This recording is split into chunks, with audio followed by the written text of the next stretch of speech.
ही गोष्ट एका गरीब कुटुंबातील आहे. हे कुटुंब एका छोट्या खेडेगावातील आहे. त्या गावात एक लहानसं कुटुंब राहत होतं. कुटुंबामध्ये आई-वडील आणि त्यांच्या 2 मुली होत्या. त्यांना मुलगा नव्हता.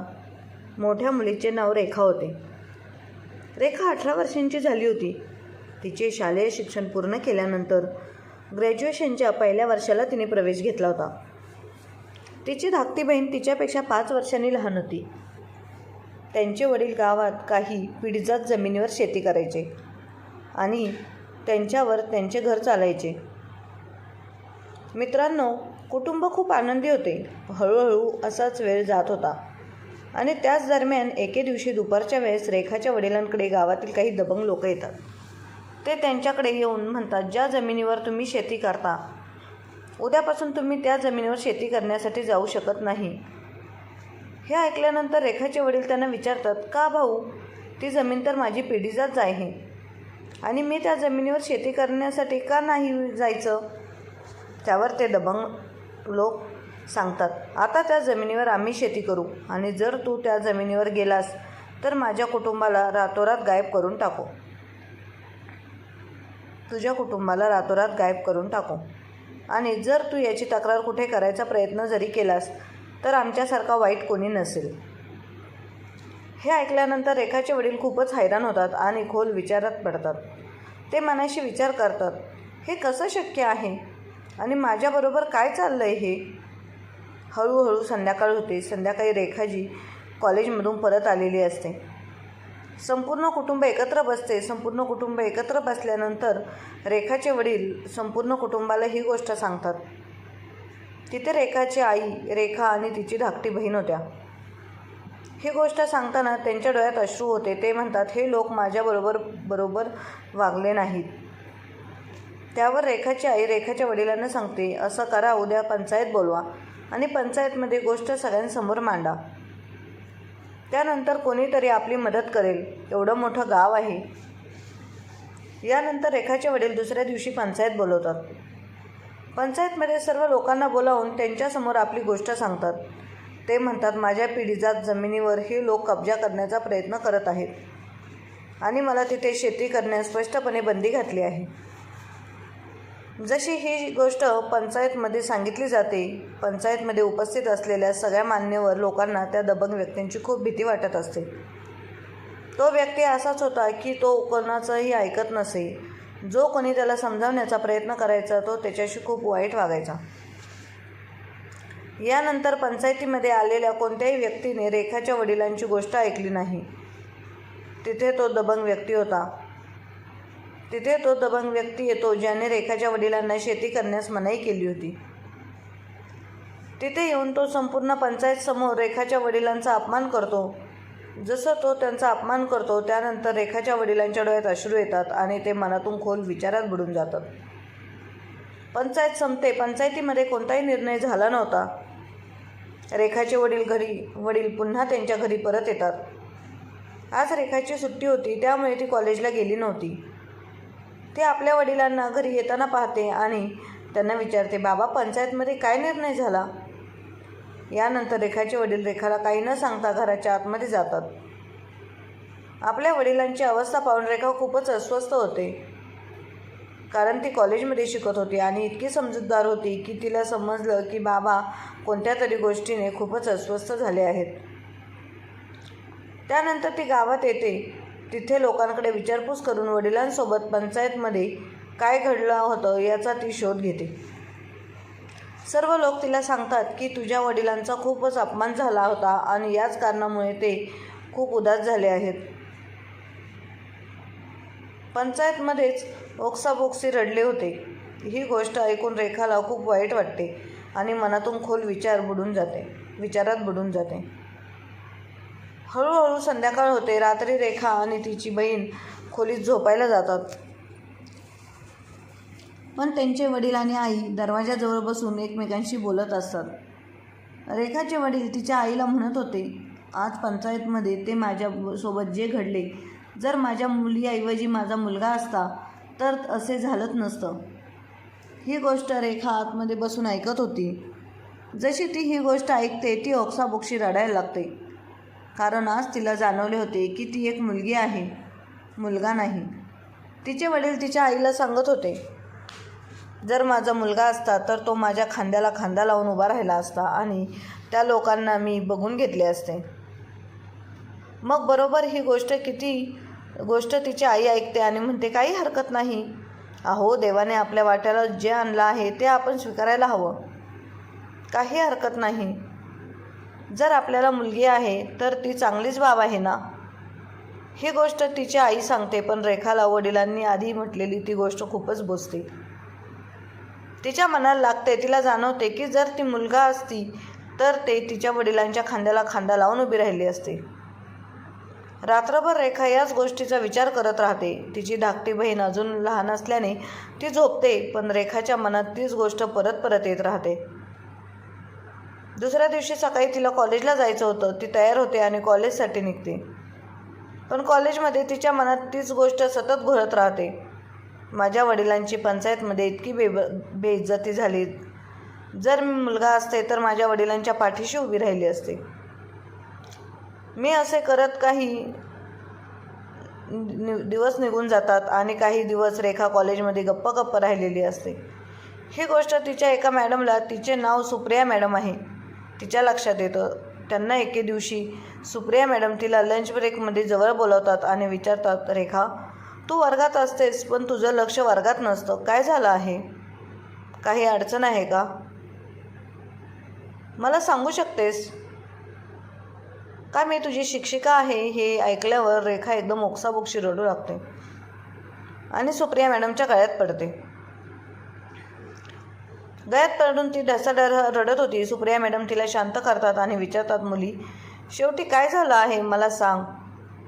त्यानंतर रेखा सर्व गोष्ट तिच्या सुप्रिया मॅडमला सांगते. ती म्हणते, माझ्या वडिलांचा खूपच अपमान झाला आहे आणि त्यानंतर माझे वडील म्हणाले की जर माझा मुलगा असता तर तो माझ्या पाठीशी उभा राहिला असता. हे ऐकल्यानंतर सुप्रिया मॅडमही थोड्या अस्वस्थ होतात, कारण त्यांच्यासमोर एक अशी गोष्ट आली होती जिथे मुलगा आणि मुलगी यांच्यात फरक केला जात होता. कारण सुप्रिया मॅडम अध्यापिका होत्या आणि त्यांना माहीत होते की मुलगा आणि मुलगी समान असतात, दोघे काहीही करू शकतात. त्यानंतर त्या रेखाला समजवायला लागतात आणि म्हणतात, रेखा, काही हरकत नाही, तू मुलगी आहेस, देवाने तुला मुलगी बनवलं आहे. पण मुली कमकुवत नसतात. यानंतर त्या तिला खूपच प्रोत्साहित करतात. म्हणतात, मुली, तू शिकून एक चांगली पोस्ट मिळव आणि त्यानंतर तुझे वडील ज्या अपमानाला सामोरे गेले आहेत त्याचा तू बदला घेऊ शकतेस. ही गोष्ट ऐकल्यानंतर रेखाच्या आतमध्ये जोश निर्माण होतो आणि ती आपल्या मॅडमला वचन देते, मॅडम, तुम्ही म्हणत असाल तर मी शिकून खूप मोठे अधिकारी बनेल आणि त्यानंतर माझ्या वडिलांचा अपमानाचा बदला घेईल. त्यानंतर रेखा अभ्यासावर खूप लक्ष केंद्रित करते आणि तिच्या वडिलांच्या अपमानाला लक्षात ठेवून खूपच मेहनत करत राहते. हळूहळू असाच वेळ निघून जातो. वेळेसोबत तिचे ग्रॅज्युएशन पूर्ण होते. जसे ग्रॅज्युएशन पूर्ण होते तिचे वडील तिला म्हणतात, मुली, तू आता खूप मोठी झाली आहेस, तुझं लग्न करू. पण रेखा तिच्या वडिलांना नकार देते आणि म्हणते, बाबा, मला शिकून खूप मोठी अधिकारी बनायचं आहे आणि त्यानंतरच मी लग्न करेन. ही गोष्ट ऐकल्यानंतर तिचे वडील विचारतात की ठीक आहे, काही हरकत नाही. जर मुलगी शिकू इच्छित असेल तर तिला अजून 1-2 वर्ष देऊ. आता तिचं ग्रॅज्युएशन तर पूर्ण झालं आहेच. त्यानंतर तिचे वडील म्हणतात, मुली, जर तुला मोठा अधिकारी बनायचं असेल तर तुझ्याकडे 1 वर्ष आहे. या 1 वर्षात जर काही करून दाखवलं तर ठीक आहे, नाही तर मी तुझं लग्न लावून देईन. ही गोष्ट ऐकल्यानंतर रेखा थोडी चिंतेत येते, पण ती तिचा अभ्यास सुरूच ठेवते. ती आपल्या वडिलांना म्हणते, बाबा, मला मोठा अधिकारी बनण्यासाठी बाहेर जावं लागेल आणि कोचिंग क्लासेससाठी मला पुण्याला जायचं आहे. त्यानंतर तिचे वडील तिला आनंदाने कोचिंगसाठी पुण्याला पाठवतात, कारण रेखाचे वडील आता एका कंपनीत नोकरी करू लागले होते आणि त्या कंपनीतून मिळणाऱ्या पैशातूनच ते आपल्या मुलीला कोचिंगसाठी पुण्याला पाठवत होते. त्यांची शेती तर त्या दबंग लोकांनी काढून घेतली होती, पण कंपनीत ते ज्या ठिकाणी काम करत होते त्यांना चांगलंच वेतन मिळायचं, हे काही पैसे साठवून आपल्या मुलीच्या कोचिंगसाठी पाठवायचे. हळूहळू असाच वेळ निघून जात होता. वेळेसोबतच रेखा मेहनत करत राहते. ती या मेहनतीच्या दरम्यान एके दिवशी रेखाच्या मेहनतीला फळ येते. ती UPSCची परीक्षा पास होते आणि ती एक IAS अधिकारी बनते. असे तिला समजते की ती IAS बनली आहे. रेखा ओक्साबोक्शी रडू लागते. तिच्यासोबतची मुलगी जी तिच्यासोबत कोचिंग करत होती ती तिला शांत करते आणि म्हणते, तू अशा प्रकारे का रडतेस? शेवटी तू IAS बनली आहेस. त्यानंतर रेखा थोडी शांत होते, पण तिच्या डोळ्यातून सतत अश्रू वाहत राहतात. ती आपल्या मैत्रिणीला सांगते, हे आनंदाचे अश्रू आहेत. आज मी त्या उंचीवर पोचले आहे जिथे पोचण्यासाठी माझ्या मॅडमने मला सांगितलं होतं आणि मला या मार्गाबद्दल शिकवलं होतं. ही गोष्ट ती आपल्या मॅडमला फोन करून सांगते. सुप्रिया मॅडम, आज मी एक IAS अधिकारी बनली आहे. ही गोष्ट ऐकल्यानंतर तिच्या मॅडम खूप आनंदित होतात आणि म्हणतात, मुली, देव तुला असंच यश देईल. यानंतर रेखा आनंदाची बातमी आपल्या वडिलांना सांगते आणि म्हणते, बाबा, मी IAS ऑफिसर बनले आहे. आता मला काही दिवस ट्रेनिंगसाठी जावं लागेल. ट्रेनिंगनंतर माझी जॉईनिंग होईल. पण ती आपल्या वडिलांना म्हणते, बाबा, एक गोष्ट लक्षात ठेवा, ही गोष्ट गावात कोणालाही सांगू नका. तिचे वडील विचारतात, बेटा असं का? ती म्हणते, बाबा, योग्य वेळेतच मी तुम्हाला सगळं काही सांगेन.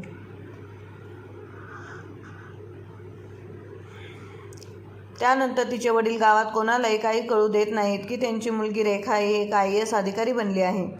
असेच काही दिवस निघून जातात. वेळेसोबतच रेखाचे ट्रेनिंग पूर्ण होतं.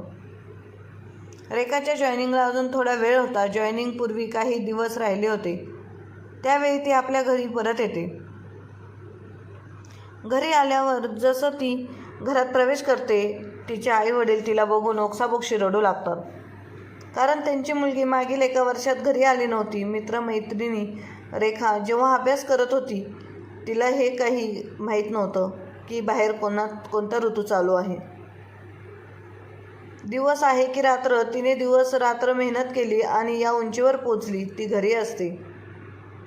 घरी आल्यावर आपल्या आईवडिलांना मिठी मारून रडू लागते. तिची धाकटी बहीण तिथेच होती आणि ती तिच्या गळ्यात पडून रडायला लागते. यानंतर रेखा आपल्या वडिलांसमोर उभी राहते आणि म्हणते, बाबा, उद्या तुम्हाला एक पंचायत पुन्हा एकदा आयोजित करावी लागेल. यानंतर रेखाचे वडील विचारतात, बेटा, पंचायत काय आयोजित करायची आहे? शेवटी काय घडले? कशासाठी?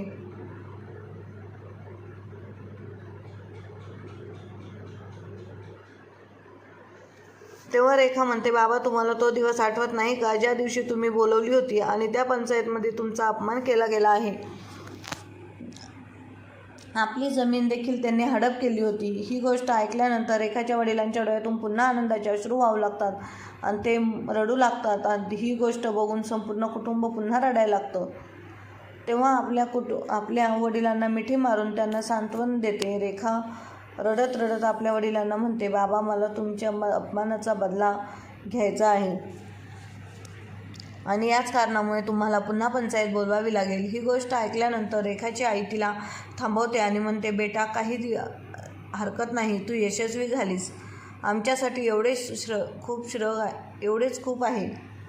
पण रेखा आपल्या वडिलांना ठामपणे म्हणते, बाबा, तुम्हाला पंचायत बोलवावीच लागेल. यानंतर रेखाचे वडील दुसऱ्या दिवशी पंचायत बोलवतात. जसे पंचायतमध्ये सगळे लोक जमतात त्या व्यक्तीला पंचायतमध्ये बोलवले जाते ज्याने रेखाच्या वडिलांना धमकी दिली होती आणि पंचायतमध्ये त्यांची बेइज्जती अपमान केला जातो. पंचायतसाठी सगळे गावकरी एकत्र येतात. तेव्हा रेखा आपल्या वडिलांसोबत खांद्याला खांदा लावून पंचायतमध्ये पोहोचते. तिथे जाऊन रेखा पंचायतमध्ये उभी होत राहते आणि बोलू लागते, मी मान्यवर लोकांना सांगते, तुम्ही 4-5 वर्षापूर्वी जो निर्णय घेतला होता तो निर्णय आम्हाला मान्य नाही. त्या निर्णयावर पुन्हा विचार करा. आज मी वडिलांसोबत खांद्याला खांदा लावून उभी आहे. यानंतर काही लोक रेखाच्या वडिलांना म्हणतात, तू तुझ्या मुलीला का सोबत आणले आहेस? तेव्हा रेखाचे वडील लगेच सगळ्या गावकऱ्यांना सांगतात, ही माझी मुलगी आहे. ही IAS ऑफिसर बनली आहे आणि हिनेच मला ही पंचायत आयोजित करण्यास सांगितले आहे. सांगितलं होतं की पंचायतच्या निर्णयावर तुमचा विचार केलाच पाहिजे, जो निर्णय त्या दिवशी अपूर्ण राहिला होता. जसे गावकऱ्यांना समजले की रेखा IAS अधिकारी झाली आहे. सगळ्यांचे चेहरे लटकतात. एकसारखे ते तिच्याकडे बघतच राहतात, कारण ज्यावेळी तिच्या वडिलांची बेइज्जती झाली होती त्यावेळी काही लोकांनी त्यांची खूपच थट्टा केली होती. त्यानंतर रेखा त्या दबंग व्यक्तींचा पंचायतमध्ये बदला घेते आणि त्यांची तितकीच बेइज्जती करते जितके त्या दिवशी तिच्या वडिलांची झाली होती. ही गोष्ट पाहून काही लोक ते रेखाच्या वडिलांच्या बाजूने होते. ते खूप आनंदात होते. त्यांना जाणवले की मुली मुलांपेक्षा काही कमी नाहीत. यानंतर रेखा तिच्या जमिनीवर तिच्या वडिलांना पुन्हा शेती करण्यासाठी पाठवते आणि म्हणते, बाबा, तुम्ही न घाबरता या जमिनीवर शेती करू शकता आणि तुम्हाला कुणाची भीती बाळगण्याची गरज नाही. पंचायतमध्ये गोष्ट सांगताना दबंग व्यक्तींच्या तोंडातून एक शब्दही निघत नाही, कारण आज त्या व्यक्तीची मुलगी एक IAS ऑफिसर होती. आता दबंग व्यक्ती हे सगळं ऐकून लाजिरवाणी होऊन पंचायत सोडून निघून जातात. त्याला खूपच लाज वाटत होती, कारण त्याने जे काही केलं होतं ते फार चुकीचं होतं आणि आज त्यांच्यासोबत जे घडलं ते अगदी योग्य गावकरी रेखाकडे मोठ्या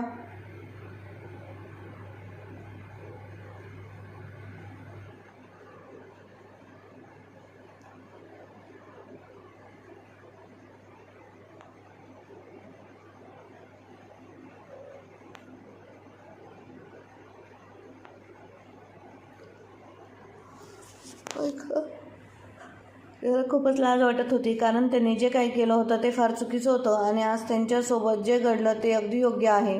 गावकरी रेखाकडे मोठ्या सन्मानाने पाहू लागतात.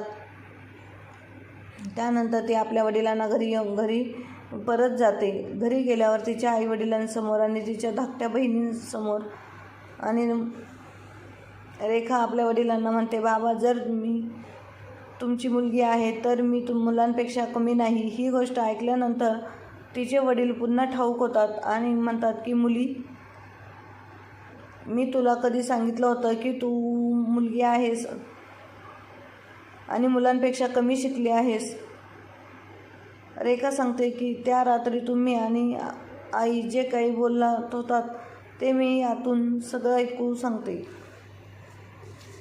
याच कारणामुळे मी ठरवले की मी एक मोठी अधिकारी बनेल आणि तुमच्या खांद्याला खांदा लावून चालेल. ही गोष्ट ऐकून रेखाचे वडील थोडेसे लाजतात, पण रेखा त्यांना मिठी मारते आणि म्हणते, बाबा, तुम्हाला लाज वाटण्याची काहीच गरज नाही. आता लोक लाजतील, त्यांनी तुमची बेइज्जती केली होती. त्यानंतर मित्रांनो, रेखा संपूर्ण कुटुंबासोबत आनंदाने काही दिवस तिथेच घालवते. रेखाची जॉईनिंगची वेळ येते.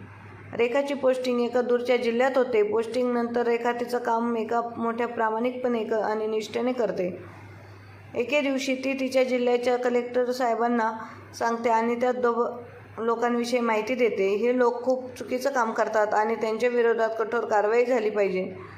कलेक्टर साहेब रेखाची गोष्ट मान्य करतात आणि ते थेट जातात. ते त्या लोकांच्या चुकीच्या कामाविरोधात कठोर कारवाई करतात. ते दबंग लोक पूर्णतः उद्ध्वस्त होतात, कारण त्यांचे बरेचसे असे चुकीचे धंदे होते ज्यातून ते बेकायदेशीरपणे पैसे कमवत असत. कलेक्टर साहेबांनी येऊन त्या सर्व धंद्यांना पूर्णतः बंद केले होते.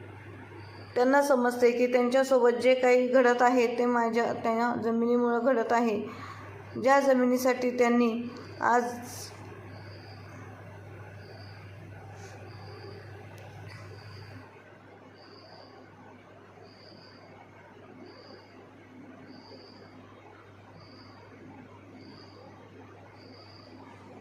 त्यांना समजते की त्यांच्यासोबत जे काही घडत आहे ते त्या जमिनीमुळे घडत आहे, ज्या जमिनीसाठी त्यांनी पंचायतमध्ये रेखाच्या वडिलांनी ची बेइज्जती केली होती. आता रेखाच्या वडिलांना या सगळ्या गोष्टींवरून समजते. तेव्हा ते आपल्या मुलीला फोन लावतात आणि ते म्हणतात, मुली, त्या लोकांसोबत खूपच चांगलं होईल. लोकांसोबत खूप चांगलं झालं. त्यांनी जे काही चुकीचं केलं होतं ते सगळं थांबवण्याचा प्रयत्न आले. रेखा आपल्या मुंबई वडिलांना सांगते, बाबा, हे सर्व काम थांबण्यासाठी मीच तिथल्या कलेक्टर साहेबांना सांगितलं होतं. मी त्यांना विनंती केली होती आणि त्यानंतर त्यांनी ते काम बंद केलं होतं. ही गोष्ट ऐकल्यानंतर एखाद्या वडिलांची छाती आणखीन फुलून जाते. त्यांच्या आपल्या मुलीचा खूपच अभिमान वाटायला लागतो. मित्रांनो, ही होती कहाणी एका मुलीची, रेखाची. तिच्या वडिलांची पंचायतमध्ये बेइज्जती झाली होती आणि त्याच बेइज्जतीच्या कारणामुळं ती एक IAS ऑफिसर बनली. मित्रांनो, तुम्हाला काय वाटते? मुलगा किंवा मुलगी काहीही कमी नाही. जर मनात जिद्द बाळगली तर मुली काहीही करू शकतात. जशी रेखा IAS ऑफिसर बनली होती. तुम्हाला काय वाटते? कमेंट बॉक्समध्ये नक्की कळवा. आणि आजची कथा चांगली वाटली असेल तर लाईक, शेअर, सबस्क्राईब नक्की करा. धन्यवाद.